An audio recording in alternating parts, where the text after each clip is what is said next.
দেড় যুগ পর অনুষ্ঠিত হল সম্মিলিত বাহিনীর বর্ণাঢ্য কুচকাওয়াজ। মহান স্বাধীনতা ও জাতীয় দিবসে জাতীয় প্যারেড মাঠে কুচকাওয়াজ পরিদর্শন করেন রাষ্ট্রপতি মোহাম্মদ শাহাবুদ্দিন ও প্রধানমন্ত্রী তারেক রহমান। রাষ্ট্র ও সরকার প্রধানকে স্বাগত জানান মুক্তিযুদ্ধ বিষয়ক মন্ত্রী ও তিন বাহিনীর প্রধানরা।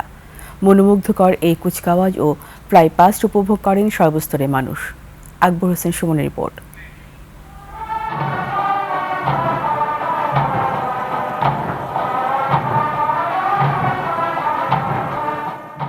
জাতীয় সঙ্গীত পরিবেশনের মধ্য দিয়ে মহান স্বাধীনতা ও জাতীয় দিবসে জাতীয় প্যারেড মাঠে কুচকাওয়াজের আনুষ্ঠানিকতা শুরু হয়।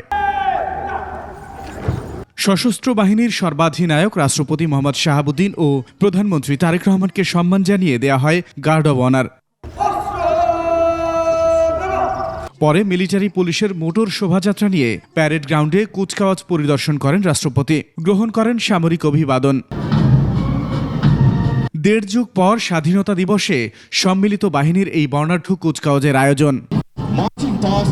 কুচকাওয়াজে সাজোয়া artillery, air defence, para commando, নৌবাহিনী ও আধুনিকায়িত ইনফ্যান্ট্রি কন্টিনজেন্টের অংশগ্রহণে সৃষ্টি হয় এক ভিন্ন আবহ। আকাশপথে প্যারাট্রুপাররা জাতীয় পতাকা নিয়ে অবতরণ করেন। একই সঙ্গে চলে বিমান বাহিনীর কৌশলগত প্রদর্শনীও।